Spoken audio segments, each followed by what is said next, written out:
அன்பு நேயர்களே, ஈரான் கொதிநிலை, உள்ளக கொதிநிலை ஓரளவுக்கு தணிந்து வரும் நிலையில் ஈரான் மீது அமெரிக்கா ஒரு ஏவுகணை தாக்குதலை நடத்துவதற்கு ஒரு திட்டம் பி பிளான் இருப்பதாக இன்று நள்ளிரவு செவ்வாய்க்கிழமை முதல் சில கசிவுகள் வந்து கொண்டிருக்கின்றது.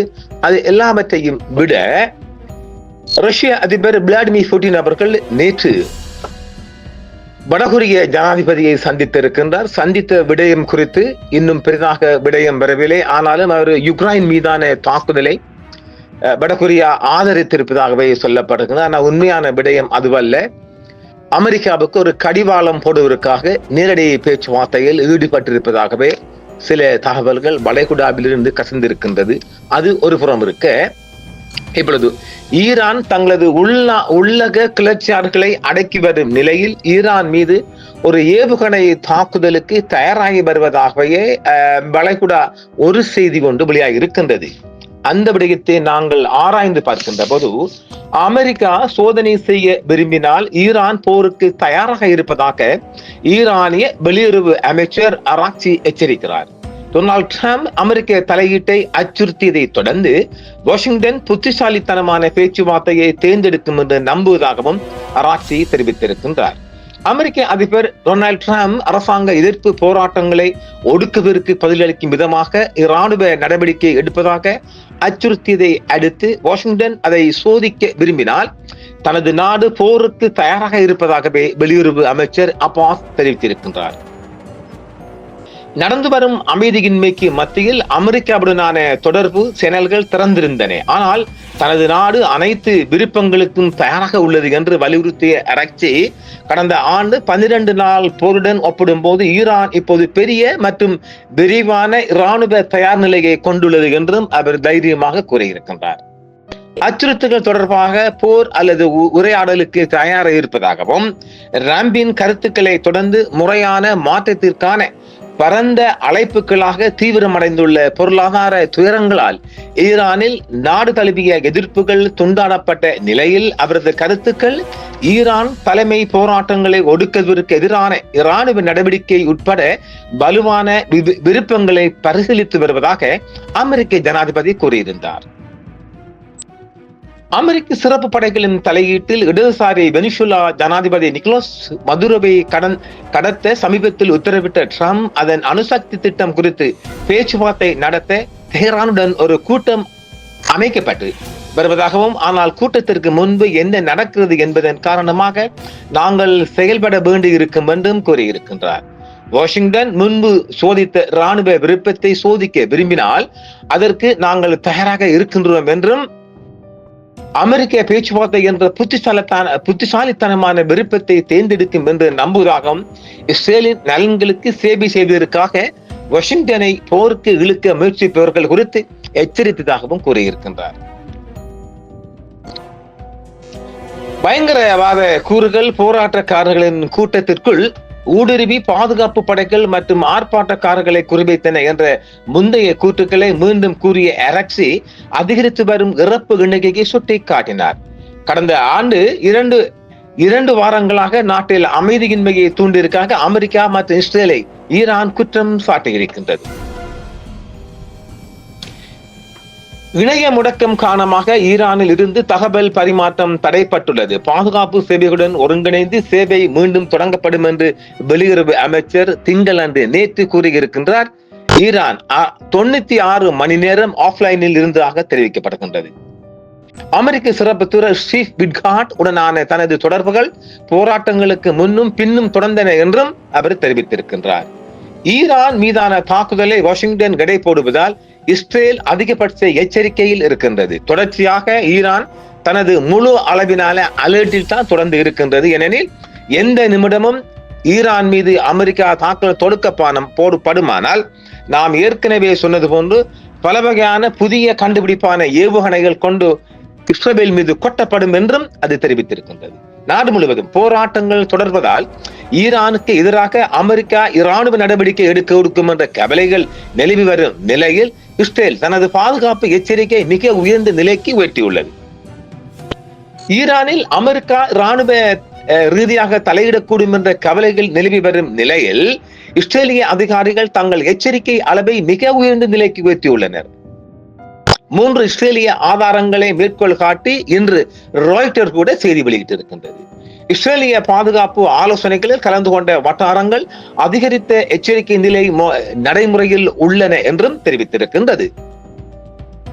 இஸ்ரேலிய பிரதம மந்திரி பெஞ்சமின் நெதன்யாகு அமெரிக்க வெளியுறவுத்துறை செயலாளர் மார்க்கோ ரூபியோவுடன் ஒரு தொலைபேசி அழைப்பின் போது ஈரானில் அமெரிக்காவின் தலையீடு சாத்தியம் குறித்து விவாதித்ததாகவும் இஸ்ரேலிய வட்டாரங்கள் ராய்ட்டருக்கு தெரிவித்திருக்கின்றது. இது அவங்களோட வெள்ளைக்கார செய்தி ஒரு துண்டு. இதற்கிடையில் அமெரிக்காவை தளமாக கொண்ட செய்தி வலைத்தளமான ஆக்சியோஸ் வெளியிட்டுள்ள செய்தியில் நெதன்யாகுவும் ரூபியோவும் தொலைபேசி அழைப்பின் போது காசா, சிரியா மற்றும் ஈரான் தொடர்பான முன்னேற்றங்கள் குறித்து விவாதித்திருக்கின்றார்கள். அமெரிக்க ஜனாதிபதி டொனால்ட் ட்ரம்ப் சமீபத்திய நாட்களில் மீண்டும் எச்சரிக்கைகளை விடுத்து வருகின்றார்.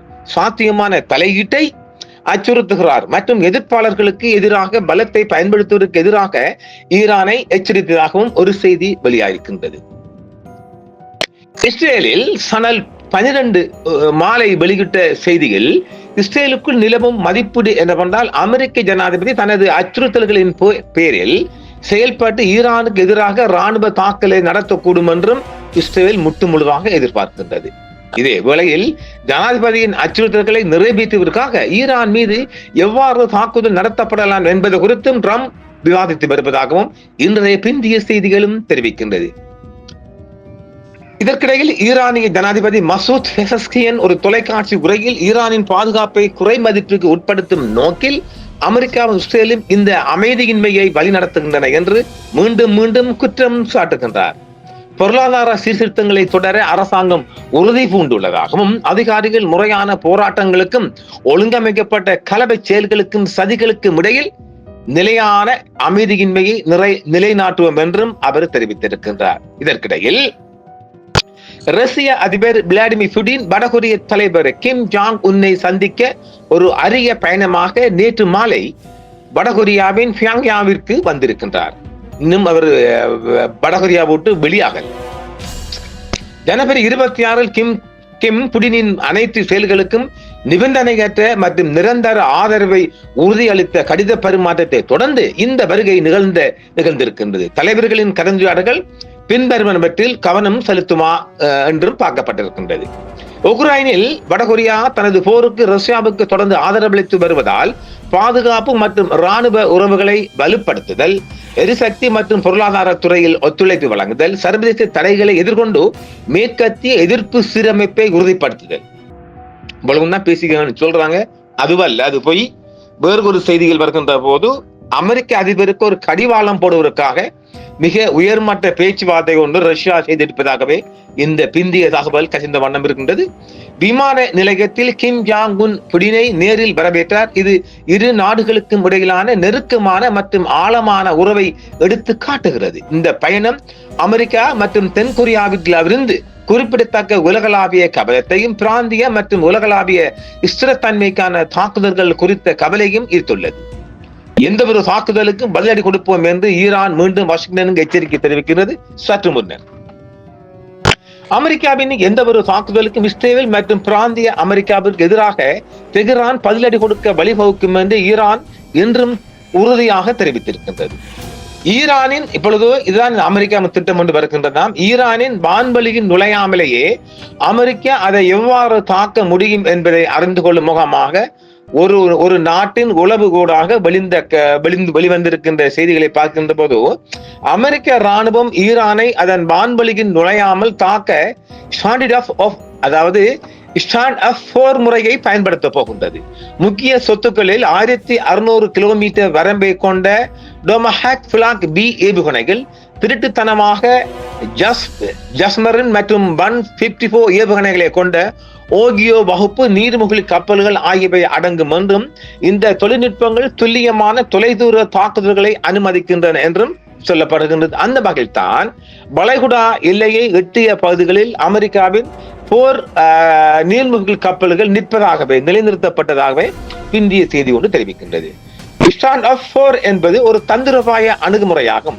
அங்கு ராணுவ படைகள் எதிரி பாதுகாப்பு எல்லைக்கு வெளியே இருந்து தாக்குதல்களை தொடங்குகின்றன. அமெரிக்காவை பொறுத்தவரை ஈரானின் தரையிலிருந்து வான் ஏவுகணைகள் அடையக்கூடியதை விட கணிசமாக அதிக தூரம் பயணிக்கும் ஆயுதங்களை நிலைநிறுத்துவதில் இது அதிக பங்கு அடங்கும் என்றும், இந்த முறை அமெரிக்க விமானிகள் மற்றும் கடற்படை கப்பல்கள் சர்வதேச நீர் அல்லது வான்வெளியில் இருப்பதை உறுதி செய்கிறது என்றும், உடனடியாக பதிலடியை தவிர்க்கிறது என்றும், அதே நேரத்தில் அதிக மதிப்புள்ள இலக்குகளை திறம்பட தாக்குகிறது என்றும் சொல்லப்படும். டோமாஹாக் குரூஸ் ஏவுகணை அமெரிக்காவின் நீண்ட தூர தாக்குதல் திறன்களின் மூலக்கல்லாக உள்ளது. இது ரேடாரை தவிர்க்க குறைந்த உயரத்தில் பறக்க வடிவமைக்கப்பட்டுள்ளது. நவீன பிளாக் பி வகை 1600 கிலோமீட்டருக்கும் அதிகமான தூரத்தை கொண்டுள்ளது. இது செங்கடலில் இருந்து தாக்குதல்களை அனுமதிக்கிறது. இந்த ஏவுகணையில் செயற்கைக்கோள் வழிகாட்டுதலை பயன்படுத்தி பெரிதும் பாதுகாக்கப்பட்ட உட்கட்டமைப்பை துல்லியத்துடன் தாக்குகின்றன. அதே நேரத்தில் ஏவுகணை கப்பல் பாதுகாக்கப்ப தொலைவில் உள்ளன. இதைத்தான் நாங்களும் கண்டுபிடிச்சுக்கிறோம் இல்ல. அதாவது வளைகுடா எல்லையை அண்மித்த பகுதிகள் தான் இந்த விளையாட்டை காட்ட போகும். நாம் திகுண்டரகா வகுப்பு குரூசர்கள் ஓய்வு பெறுவதால் ஏர்லே பாக் வகுப்பு டிஸ்ட்ராயர்கள் இப்பகுதியில் அமெரிக்க தாக்குதலுக்கான முதன்மை மேற்பரப்பு தளங்களாக மாறியுள்ளது. டசன் கணக்கான டோமாஹாக் ஏவுகணைகளை விரிவாக செலுத்தும் திறன் கொண்ட செங்குத்து ஏவுதள அமைப்புடன் கூடிய மத்திய கிழக்கில் இந்த கப்பல்கள் ரோந்து செல்கின்றனவா. அவை மொபைல் மிதக்கும் தளங்களாக செயல்படுகின்றன. பாரசீக வளைகுடாவிற்கு நுழையாமல் அரபிய கடலில் இருந்து நடவடிக்கையை தொடங்க தயாராகியுள்ளதாகவே தற்பொழுதைய இன்றைய பிந்திய காலை செய்தியாக இது பார்க்கப்படுகின்றது. ஆக இன்னும் ஈரானுக்குள் சதிகாரர்களை அடக்கினாலும் கூட அது நிச்சயமாக இன்னும் தனது டேஞ்சர் சோன்ல இருந்து வெளியாகல. ஏனெனில் எந்த நிமிடமும் 3 வகையான தாக்குதலை முக்கோண வடிவத்தில் நாம் எதிர்பார்க்க முடியும். எப்படி? ஒன்று, ஈரான் மீது அமெரிக்கா தாக்குகின்ற போது வளைகுடா தளங்கள் இருக்கின்ற அமெரிக்க பேஸ்கள் மீது ஒரு தாக்குதலும், அடுத்த பிளேனாக இஸ்ரேல் மீது மேக்சிமம் தாக்குதல். இந்த மும்முனை தாக்குதலை தான் ஈரான் செய்ய போகின்றது. ஆனால் ஈரான் மீது இவங்கள் இருமுனை தாக்குதலுக்கு தயாராகி வருவதாக சொல்லப்படுகிறது. பார்க்கலாம். எது எப்படி பார்த்தாலும் ஒரு அணு ஒரு அணு ஆயுத மோதலை நாம் பார்க்கலாம் என்று நாம் கடந்த ஆண்டு முதல் சொல்லி வருகின்றோம். ரம்ஸ் மாமு இருக்கும் வரைக்கும் நிச்சயமாக ஒரு அணு போரை நாம் சந்திக்கக்கூடிய மிக மிக அதிக வாய்ப்பு இருப்பதாக பார்க்கின்றோம். நாம் கடந்த ஆண்டிலும் ஈரானின் யுத்தத்தின் போது நாம் சொன்னது என்ன? எதிரிகளின் அடி, ஈரான் மீது எதிரிகளின் அடி பலமாக இருக்குமானால் ஈரான் தன்னுடைய அணுகுண்டை கையில் எடுக்கும். ஏற்கனவே நாம் சொல்லியிருக்கிறோம் இல்லையே, அந்த 12 நாட்குள்ளேயே ஈரானும் இஸ்ரேலும் மோதிக்கொண்ட அந்த தினங்களிலே மலைப்பகுதியில் ஈரான் தனது அணு பரிசோதனையை வெற்றிகரமாக முடித்திருப்பது நாம் செய்தி தந்திருக்கின்றோம். முதலாக அந்த செய்தியை நாம் பின்னர் காட்டுவோம். ஆக ஈரான் மீது போர் விரிவடைகின்ற போது அணு யுத்தமாகவே அது மாறும். அடுத்தவனை நம்பி பயனில்லை. அந்த வரப்புறான் சீனா, இந்த வரப்புறான் வடகொரியா, ரஷ்யா என்ற கதை இல்லாமல் ஈரான் தன்னந்தனியாக ஒரு யுத்தத்தை சந்திக்கக்கூடிய மிக அதிக வாய்ப்பு இருப்பதாக பார்க்கின்றோம். மீண்டும் பார்ப்போம் ஈரான் நடப்புகளை. நன்றி நேர்களே. என்றும் உங்களுடன் சன்ரைஸ் இந்தியா டிவி. சப்ஸ்கிரைப் பண்ணுங்கள், பெல் பட்டனையும் கிளிக் செய்யுங்கள். உங்கள் ஆதரவை எங்கள் சேவை. ஆதரவு தாருங்கள், அரவணைப்போம். மறக்காம சர்ப்ரைஸ் பண்ணுங்க. தேங்க்யூ.